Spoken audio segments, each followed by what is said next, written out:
Okay, what is up guys? Today I'm filming another commentary video. If you're new, subscribe, like this video, comment. Check out my other videos if you haven't already. Check out my socials.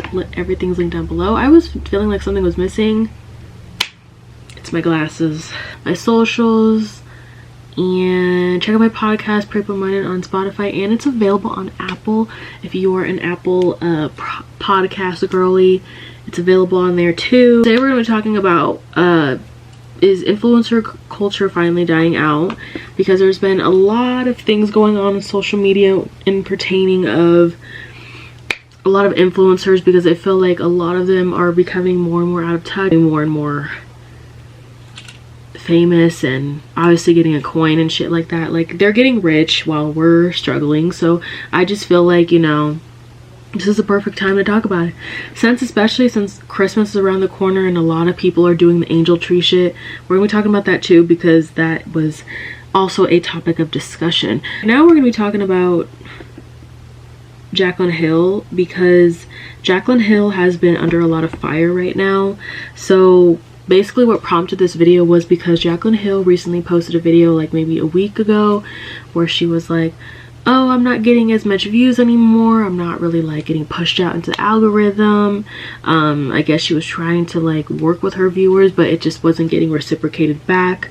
And a lot of people, even myself, were saying stuff about why they feel like she's not being pushed out as much and why she's not getting a lot of views. I want to talk about something that I feel like maybe is a little controversial, maybe not, but I feel like no one really talks about it on social media. At least I don't see this conversation being had, but I think about this every day. And this is coming from like an old school beauty content creator. I started on YouTube 14 years ago. Like, that is insane. I have been here for every single era, consistently uploading, downloading every new platform, like watch the birth of TikTok, you know. Like, I remember when Instagram became a thing. I was already on YouTube when Instagram became a thing. I downloaded Instagram, and like it was like this new app, and we were posting the square photos. Like, I've been here for all of it. And I feel like we're in such a weird place on social media as content creators where I am like fighting. I feel like I am like trying to run through mud to connect with my followers at this point. I feel like there are so many bots, and I feel like these apps are now controlling who views my videos. And I feel like I get punished and penalized for not showing up and creating all the time,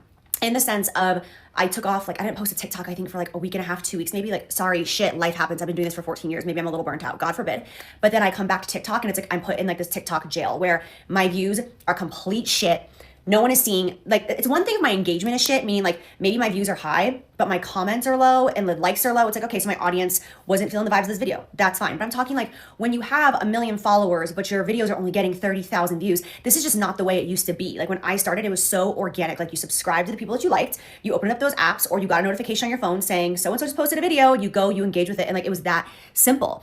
Now it's like, I put videos out there and sometimes I just feel like I'm talking to myself. I'm like, where is my audience? And it's just, I feel like my audience is really on Instagram stories. Like, my girls are there for me on Instagram stories. Like, I really know who I'm talking to over there, but I miss the days of knowing who I'm posting my content for.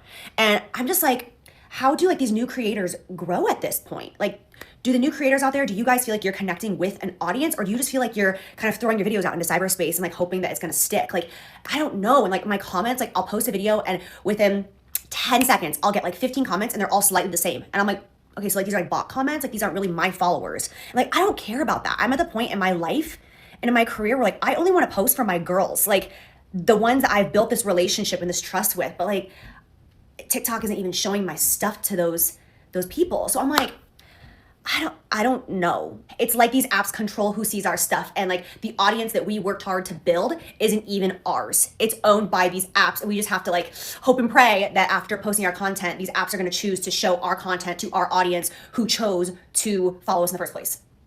I'm just so confused, and I don't see a lot of people having this conversation.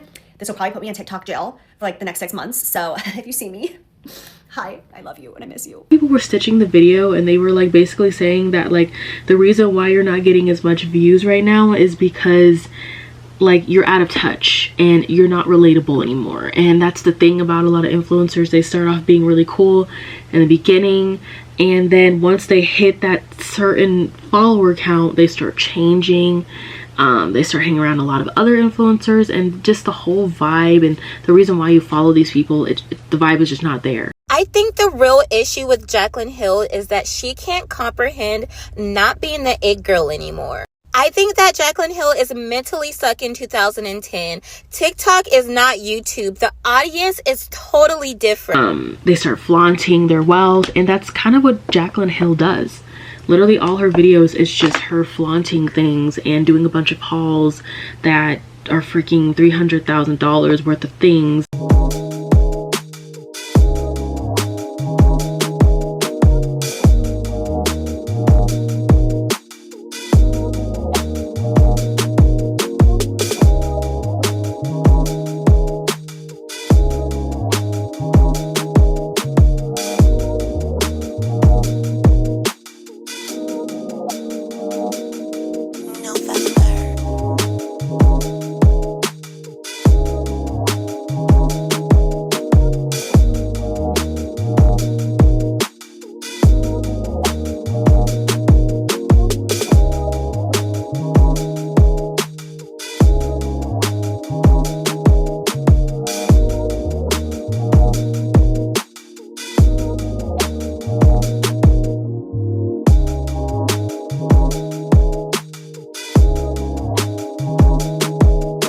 And it's really unnecessary, in my opinion. It's not really something that I will sit there and watch. And I'm not gonna lie, even when Jaclyn Hill was popping in the 2010s, I wasn't getting into her like that. I was mostly watching a lot of like high schoolers because, well, I was in high school, so obviously I'm gonna watch people around my age, because like she was like in her 20s or something by the time she was popping and stuff like that. But it's just, I don't even really wear heavy makeup, so why would I watch her? You know what I mean? Like, the reason why people were watching her was because they were getting like tutorials from her and stuff like that. So personally, I try to find people that I feel like it's just more relatable to me, and that's really why you follow people, because you think that they're relatable in some way, or you feel like they help you in some way, whatever the case may be. So I find it really crazy that she came on here and was like, yeah, like I'm not getting as much views anymore. And then the second that she complained about it, her views started matching up to her follower count. So I'm like, okay, so the whole point of you complaining, you ended up getting what you wanted anyways. You know what I mean? I'm pretty sure that people are still sitting up here watching her, because I know that there's still diehard fans from like the 2010s that still watch her. You know, the thing is, like, the people that I watched in the 2010s from like Vine and shit, they don't even post on social media that much anymore. They're kind of just like a dying breed. They all kind of did their own things, and they kind of like stopped doing social media. Like, so that's the thing, like, it's kind of crazy that she's still even going hard in the paint like this, because things are changing in social media. And the thing about being an influencer, there's an influx of them every single day. Like, I don't really know why they even get popular in the first place, because when I look at them, they're just basic people. Like, not on some rude shit, but they're just the most basic people, and they all have the same personality, they all have the same aesthetic. It's just the same carbon copy of each other, just in different fonts, just different names, all that shit. So I'm like, I don't know, like, there's new people every single day, and it was a lot easier for people to pop off on TikTok. The thing is, she's not the it girl anymore. I know back then she was, because of Jaclyn Hill cosmetics and all that stuff, but she's not the it girl anymore, and I think she's having a hard time kind of grasping at that people don't really care as much anymore. But if, oh my god, I was choking on my spit. And even if you're getting like a little bit of views, like say like 40,000 views on something, it's something. I know that's probably not a lot of money when it comes to like the middle of the month when y'all get your payments from TikTok, but it's something, honestly, because some people like have to pay to get promoted. Some people complain about how they don't even get pushed out in the media like that. And I just feel like the reason why like a lot of people get on influencers now is because they're just getting to a point where they're just really unrealistic, and they're just like, oh my god, like, girl, we're struggling right now and you're worried about a Birkin bag or the next car, the next newest car that's popping out, or your little Tesla, or the fact that you're taking Waymos to get a little matcha. Like, it's just really unrealistic when it comes to regular people. Hey Jaclyn, we can't afford groceries right now. We're barely getting by. All of us. We don't want to see which $4,000 purse you just bought. We don't want to see that. I'm sorry. It's not relatable. It's not relatable to any of us. Complaining about views while living that kind of lifestyle and having that kind of money is ridiculous. Absolutely ridiculous. You know what I mean? Like, I have a hard time relating to content creators slash influencers because there's not really a lot of people that are just like me. You know what I mean? Like, it kind of honestly low-key reminds me of Emma Chamberlain. When she started popping off in 2017, 2018, that's when I started watching her. When she hit that threshold of followers, I feel like her whole content changed because obviously she was hanging out with people, and that's what a lot of people do. Once they hit that threshold, they start hanging out with people, and that's how they get like known more. You know what I mean? When she was hanging out with the Dolan twins and James Charles, people started kind of complaining about how I think when she hit like 1 million followers, or maybe 500,000 or something around there, that she wasn't relatable anymore. The thing is, to be honest with you, like, she wasn't relatable in the first place. She was just she was a upper class girl from San Francisco. Like, how is that relatable to people like me? You know what I mean? She had it good from the start, like, in my opinion, and I'm not even trying to be rude or anything, but she's funny and all. Like, she used to be really, really funny, and she used to be like annoying, like one of those annoying teenagers like we all were at some point. And she was kind of like the blueprint for YouTube in the 2010s because we all saw how fast she was growing. So I don't know if y'all remember the annoying editing that we were all doing for like the longest time. I know that some people are still kind of going strong with that, but I toned back on that because I was like, damn, this is just not me. You know what I mean? Like, I was kind of feeling like I was acting like someone else at some point because I wasn't really, I was just, oh shit, I was thinking that I was gonna grow like her, but the thing is, there's so much things to consider. Like, it's just not, like, social media is just not always people of color friendly. Like, a lot of the times they push out more white people than people of color, to be honest with you. And if they want us to be pushed out more, it has to be something really traumatic or something really ghetto, or they're fighting or something.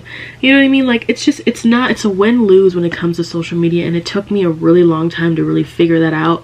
But y'all know that I've been doing this social media shit since high school, right? And I haven't been paid for any of the things from what I've done in the last 7 years. I've been sent products. I've never had a sponsorship before, but I've done collabs with other big companies like NotPot. There were some other ones like Ruby Love. That was a period company. I still have the bathing suit that they sent me, and it was like $80. But that's the thing, like, it's just not always friendly. And it's just like, when it comes to the algorithm, like, it's very frustrating. Oh my god, my camera's dying, and I've only been filming for 10 minutes. What I'm saying is that not everyone has the capabilities of growing fast like all the other content creators slash influencers, because some people, like myself, have to work 50 times harder to get anywhere. And even though I work 50 times harder, I'm still not getting anywhere. And the goal is, at the end of the day, is to get paid, right? Still haven't gotten there. But the thing is, like, I just find it really suspicious, honestly, because personally, I just feel like everyone tries way too hard, and that's how they get there. That's how they get to where they are. I don't know with Jaclyn Hill, like, she started off trying too hard, because I know, like, there was a point in time where people kind of were forcing themselves to act like something that they weren't, and it worked for a lot of people. But once you like do that facade for so long, it's gonna definitely fade out. But I don't know, I also feel like they are very tone deaf when it comes to a lot of situations during like when it comes to like the current climate of the economical state here. I'm pretty sure y'all go on TikTok and you see what's going on. The most recent thing right now is there was like a mass situation. I'm not gonna say the word, but you know what I'm talking about. It was in Australia, and there was also one at a college. I couldn't remember the state, but those were very close together. The one in Australia, they were allegedly like a father and son duo, and they were unaliving a bunch of people, and while they were at a beach, and some of them were even children. So that's the most current thing. And I don't expect people, like, every time there's a situation, like, oh my god, like, talk about it, like, I want you guys to talk about it. I think what we want is to acknowledge, we want y'all to acknowledge that there's something going on that isn't revolved around organizing my Stanley Cups, organizing my closet. Like, there's so much more to life and so much more things going on in the world other than just being rich and consuming all these things, you know what I mean? There's just a lot of things going on.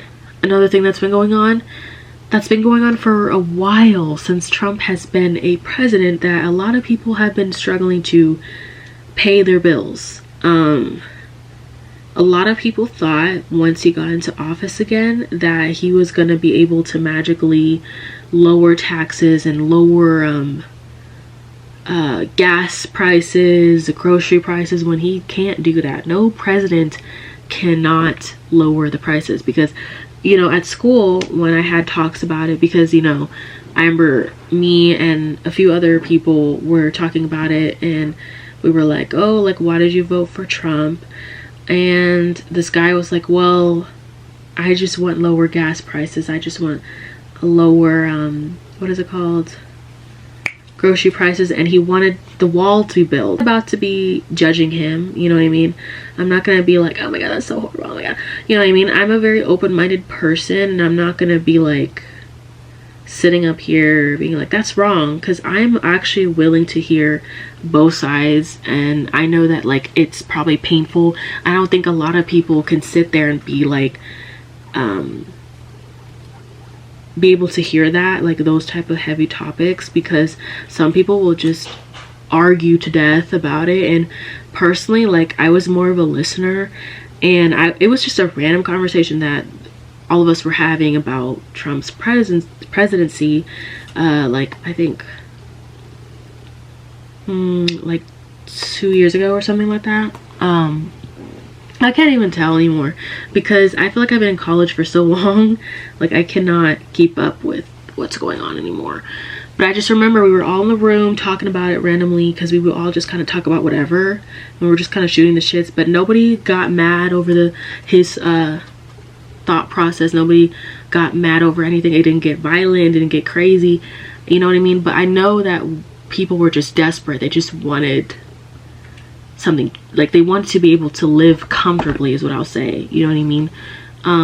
So that part, I don't know if we're gonna be able to get to that point, because I don't think he's ever outright said that he was gonna do any of those things. He gets off on a tangent a lot. When I was watching his debate with Kamala, so it's just, the thing is, like, how did I get off on a tangent? Okay, yeah, the thing is, like, it's really an unattractive trait to not be able to know what's going on in the world, especially if you're a grown adult. I had to watch the news in high school every time I went to, like, my not government, but like my econ classes and stuff like that, because that was just kind of like the requirement. So the second we sat down, we had to listen to the news, even if we already heard it at home, like, we had to hear it again at school. It's really good to know what's going on in the world, and it's just really horrible just to kind of, like, ignore it, you know?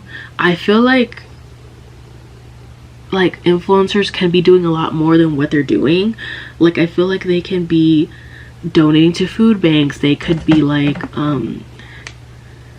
what is it called?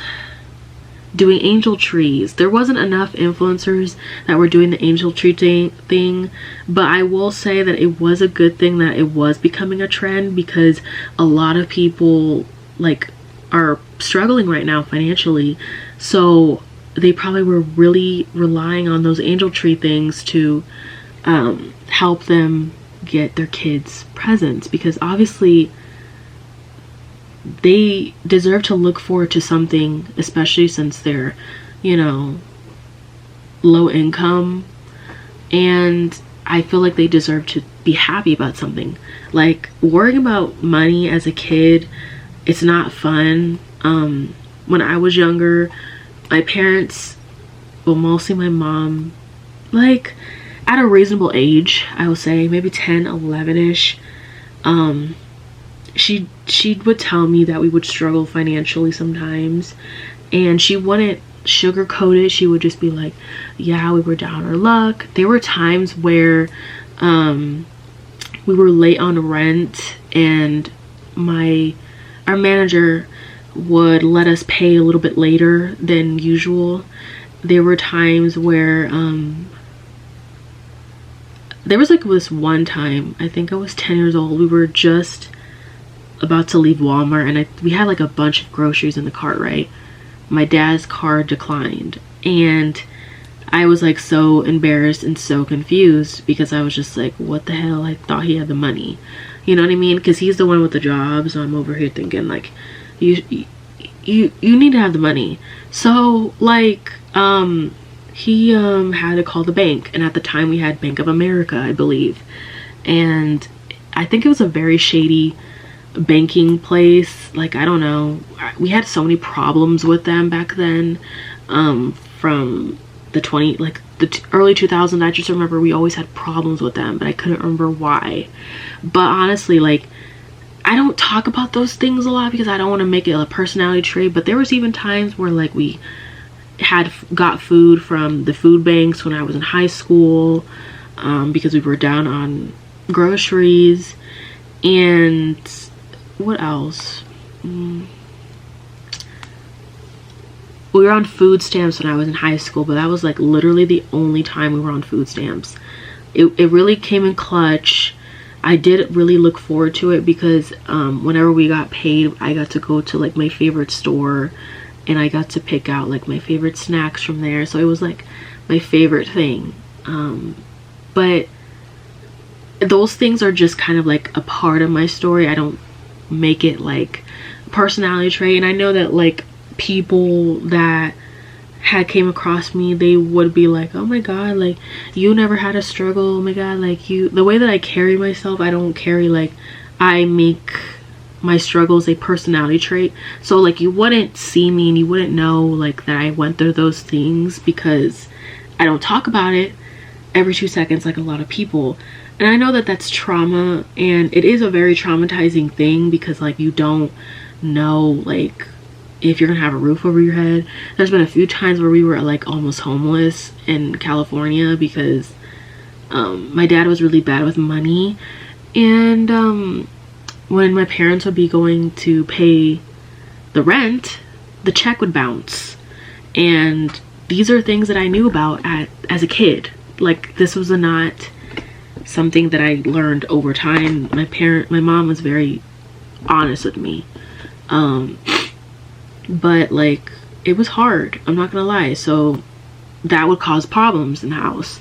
My parents would argue about it, because why the fuck is the check bouncing? You know what I mean? It's kind of embarrassing, and it happened quite a lot, because he would go out and he would buy random shit, and he would be like, oh well, I thought that, you know, like make a bunch of excuses. And I remember that very vividly, just like as a kid, just hearing the excuses. The majority of the fights that my parents had were about money, and that's the thing about a lot of couples, like they mostly fought about money, things that these people don't have to worry about, you know what I mean? Like I wish I didn't have to go through those things, but I don't feel like it's not the most horriblest things, because like obviously we got out of that situation. And the thing is, like, some people just like to fake the funk and act like they had a lot of money, and they really don't. Like, all of that shit is probably on credit cards just spread out.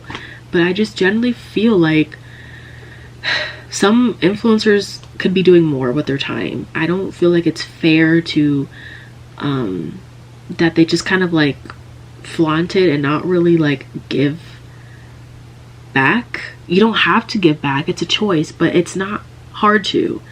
Michaela, I don't know how to say her last name, but she gave 25,000 back to Salvation Army.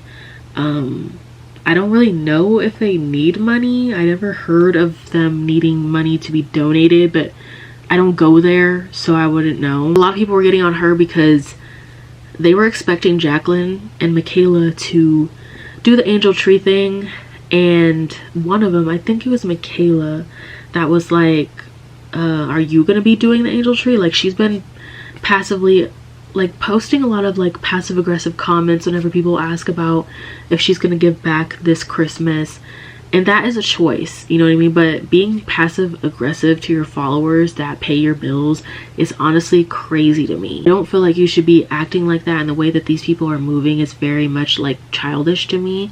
But that's just my opinion. I just feel like it's just not the way to go. I feel like there's another way you could do this, and even Jaclyn even posted on her Instagram story about the angel tree thing. Need to do angel trees. I wanted to jump on here. This is something that I actually wanted to talk about earlier this year. And just remind you guys that, and this is not just for me, this is for other content creators as well. Just because you're not seeing us do angel trees doesn't mean that we're not doing them, okay? I personally do not document myself giving back in any way. I used to do massive giveaways, and gosh, in so many different forms. How about that one time that I sold all my clothes, raised like 65 grand, and then donated it all to charity, right? Like, I used to do things like that, but it just got so ugly on the internet, and it started to feel performative. And so I don't document those types of things anymore. That doesn't mean that I don't do them. So basically what she was saying in her Instagram story is that she used to donate for charity, and that she used to do giveaways, and just because she's not actively posting that she's giving back doesn't mean that she isn't doing it. And I do agree with that. She feels like after a point of posting, like, of her doing all these good deeds, it becomes performative. And that's the thing, like, with the internet, like, they're technically never happy. I don't feel like it was a bad video. I think it's just the tone, I guess, is what is off-putting to people, because personally, I understand where she's coming from, because there's a lot of miserable people on social media, and they will literally like just tear you apart just to tear you apart. But if she is actively giving these people like helping out and stuff, like, there shouldn't be an issue. Here's another thing I don't like about influencers when they do give back, is that they post about it. And I think that's obviously what she was going at, because I do see a lot of people on TikTok being like, oh, I'm gonna give back to this homeless person, and they show their face, and they show what is it called, like, where their hangout is, and they show them in a very vulnerable state. I don't know if y'all remember, I don't know, there's actually a few influencers that did it, but I'm gonna use an example. So Brennan Taylor, he had a guest on there here and there when he was still living in Florida, I believe. Yeah, I think it was Florida. And he had this special guest named Cowboy. He was homeless. I think he had suffered from alcoholism, and he constantly had him on his page. And I felt a little bit off-putting, like there was like this off-putting energy when it came to it, because I don't know, like, everything about Brennan Taylor gives performative to me. I don't like him. I never liked him. Even back when I was in high school, I didn't really like him, because like there's just something about his vibe that I just couldn't deal with, you know what I mean? So he was on there for a few months, and they were like, you know, getting beers and hanging out, and he would do food reviews with him, I believe. And he was funny, I'm not gonna lie. But then there was a point where he passed, I think last year, and his sister, or her, yeah, I think his sister called Brennan, and he filmed it. He filmed the phone call, and he was like crying about it, and I'm like, this looks fake, you know what I mean? Obviously his family members are distraught about it, you know what I mean? That's your family member at the end of the day. But him pulling out the camera and being like, oh my god, Cowboy died, you know, it just felt so weird. Like, that's just not the first thing I would think about. Like, I would have like gathered myself and filmed it like at a later time when I felt okay to talk about it, but he was like, let me get this in real time.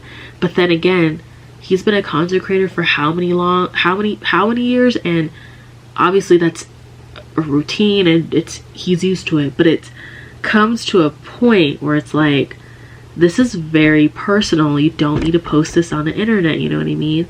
And then after his passing, he came out with merch about Cowboy. And that's when I was like, okay, this is getting fucking weird. This is getting really fucking weird. Like, really fucking weird. And when he was, once he started posting, oh, I got merch in honor of Cowboy, it had like a beer on it or something, and his catchphrase on the shirt, I was like, oh, maybe he's gonna give it back to his family. Maybe he's gonna help with like funeral costs or just something, you know what I mean? No, he didn't do that. I don't ever recall him saying that. You know, you can correct me in the comments, but he never mentioned that he was going to be giving that money back to his family. So that's what I mean about performative, okay? That's what I mean. You can be like Tales from the Streets and do it the right way and let them tell their story and not exploit these people, because he does it the right way where it's like bringing awareness to people. Because when you see a homeless person on the street, most of the time people just kind of ignore them because they're just like, I don't know what they're capable of, I'm just gonna ignore them. Because sometimes people think that they're always violent, and they're not always violent. Because when I was started college, I was very close with the homeless people. Like, they were the only ones that were really talking to me on my way to school. And at first I was like, well, they don't seem that bad. But I was also going through the trenches to go to school, so I would come across a lot of homeless people. And sometimes I would look forward to seeing them, you know what I mean? I'd be like, oh my god, like, how are you? You know what I mean? But it was rarely ever women. I only met one homeless woman that was really nice. She had a dog named Chelsea. She was a Chihuahua, and I saw her like once or twice. She gave me a book, like a children's book that I'm pretty sure she got from my school, and she gave it to me. And I never saw her again, because she was always getting in trouble with like the campus police because she was trespassing. And they would give her warning after warning. And there was one time I was on my way home and they were yelling at her, and since she was so strung out, she wasn't like really understanding what was going on. And so I was watching the whole interaction, and I was just like hoping and praying that they weren't gonna get rough with her, because she was an older woman, and I was like, oh my god, like, I'm a little nervous about this, you know what I mean? But they didn't. They were just like, just stop going there. But they were very mean about it. But I think it's because they've talked to her so many times about it. So I was like, I understand the frustration, I understand. But she's also trying to survive, you know what I mean? There's a reason why she keeps going back to that same spot, but I digress. But anyways, there was times where I would talk to them all the time, you know what I mean? Sometimes I felt like I had to talk to them because I was like, well, a lot of people ignore them on the street and they don't really like treat them like humans. So I was like always taught to like treat them like humans and treat them nicely, you know what I mean, if they treated you nicely. But then like I started getting really uncomfortable with them over time because they would seek me out and they would hang out at my school a lot, because at one of the campuses that I was at, there was a lot of homeless people there, and they would hang out there, and they would kind of treat my school like it was their house, and they would get mad if you were loud, if you did anything, because they would treat it like it's their house even though it's public property. And since my school is an open campus, anyone can go on there for whatever reason. You don't have to even be a student to go there. So that part always made me a little bit uncomfortable, because there was a time where Xfoot Man was arguing with this girl that was like really much shorter than her. And I don't know what he was mumbling about. He was mumbling, but he was getting mad about something. And she was like, I don't know, like, I don't, like, she didn't understand what was going on.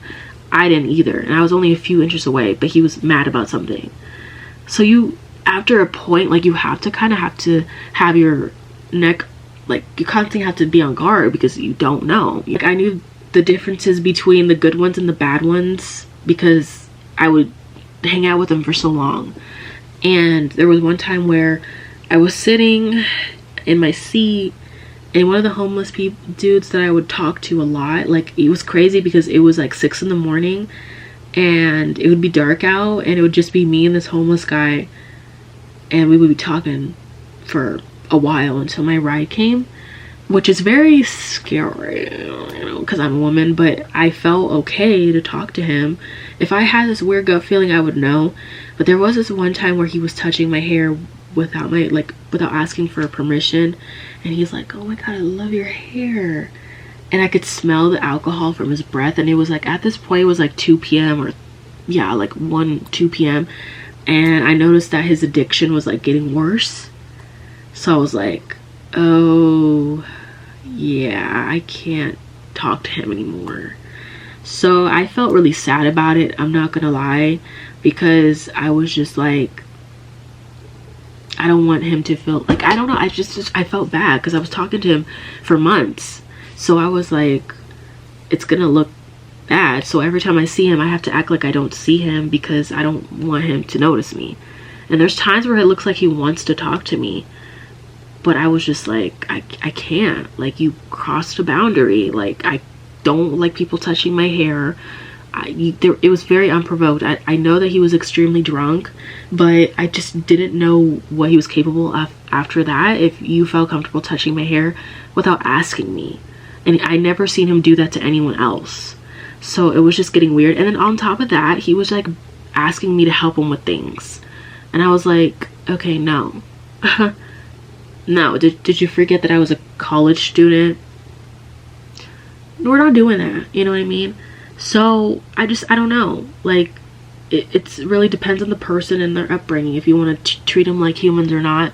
But I just feel like I understand where Jaclyn Hill is coming from when it comes to people being performative, because I don't like people posting them when it comes to just only for monetary gain. And once I hit that 1 minute mark and I'm like, okay, this is for monetary gain, this is not for you to really help the person, this is just for you to look nice in front of the camera. And that's the thing about, you know, being on surveillance and being in a surveillance society. People feel like they constantly have to record every little thing, and it's really annoying. It's like the most annoying trait that we have, is constantly recording everything, because it wasn't even like this 5, 6, 7 years ago.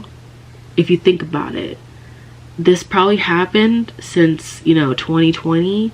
This is a relatively newish thing, so I noticed that everyone's just kind of at the ready with the phones. But it is a really annoying thing. But yeah, I don't know. Like, there's a lot of things to really uncover when it comes to these things, but it's up to them to either acknowledge it or ignore it. If you want to work with your viewers, you want to be able to be relatable, to understand, you know what I mean? You don't have to be like homeless or anything to understand, but just be more sympathetic to what is going on in the world, because a lot of people are struggling. And you know, the thing is, when we were following influencers, it was kind of like a way to escape reality a little bit, because that was something that a lot of us looked forward to, is their videos. I remember coming home from school in high school and looking forward to people's videos, and it was just a thing. Like, it was just kind of like an escape. And I know that they're just making silly videos, but it was just an escape, and it was something to just distract myself from the day. Even if I had like a bad day, like, it was something to look forward to. So that was another reason why I feel like influencers are always on the rise, is because people are always kind of looking for an escape to what's going on in the world and what's going on in their home. So that's why they start, you know, making these parasocial relationships with these people, because they watch them for how many long years and they're like, yeah, we're cool now because I know that their birthday and I know that their favorite color is blue and all these weird things. But I digress. But yeah, there was like so much to uncover in this video. I hope that I explained everything well, because I honestly get off on a tangent sometimes, and it gets kind of confusing where I even started with. But I hope that I was understanding. I mean, I really try to like sound as thorough as possible because I can talk my head off sometimes. But yeah, I don't know, it's just it's really selfish. And the thing is, like, when it comes to being an influencer, it's made for anyone. Technically anyone can be one, but I don't feel like everyone on TikTok is considered an influencer. You couldn't just be posting videos just to post videos, but you can also be a content creator. Just, you know, that's what I consider myself. I never like, I mean, I've influenced people, but I never liked the word influencer, because if you're an influencer, you're influencing people in a good way. But most people don't do that. The thing is, like, when it comes to that influencer world, a lot of people are just really looking out for themselves, not for the faint heart and all that stuff. Like, a lot of them are just kind of seeing their viewers as just a paycheck, and that could be very much Jaclyn and Michaela. The thing is, I never watched a Michaela video in my life, but a lot of people have been like attacking her too because of what's been going on. I don't even think she's gonna do the angel tree thing, and that's fine. I'm not gonna like hold that against her, because at the end of the day, that's your choice if you want to. Anyone can do the angel tree thing. It's not just influencers, but I get why people are getting on them, because they have more money.